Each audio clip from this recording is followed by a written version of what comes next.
Туркменистан получил сертификат о включении наследия Махтумкули Фраги в реестр ЮНЕСКО «Память мира». Это событие было отмечено торжественным мероприятием в Ашхабаде. В начале мероприятия артисты показали на сцене один из моментов творческой жизни Махтумкули Фраги. Мероприятие продолжилось вручением сертификатов. Постоянный координатор ООН в Туркменистане Дмитрий Шлапаченко торжественно вручил соответствующие сертификаты министру культуры и президенту Академии наук Туркменистана. Коллекция стихотворений великого туркменского поэта Махтумкули Фраги включает сохранившиеся рукописи его произведений, распространившиеся на территории Туркменистана в 18-19 веках. Это редкий образец устного и письменного наследия туркменского народа и народов всего тюркоязычного мира, литературы Средней Азии и Европы. Сегодня мы стали свидетелями замечательного события.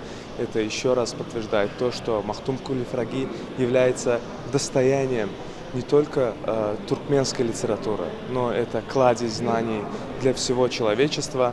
И ярким тому подтверждением является включение сборника рукописей в авторитетную международную организацию ЮНЕСКО. Стихи Махтумкули звучат как гимн гуманизму, патриотизму, единству и сплоченности. Они стали ориентиром для ученых и поэтов многих стран. Коллекция состоит из более чем 80 диванов. Выступившие на мероприятии отметили, что включение сборника стихов Махтумкули Фраги в список ЮНЕСКО «Память мира» является признаком его значимости во всем мире сегодня.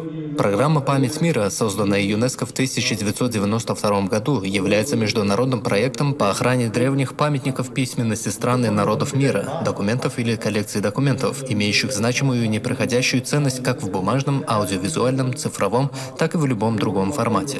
Завершилось мероприятие песней в исполнении мастеров культуры и искусства.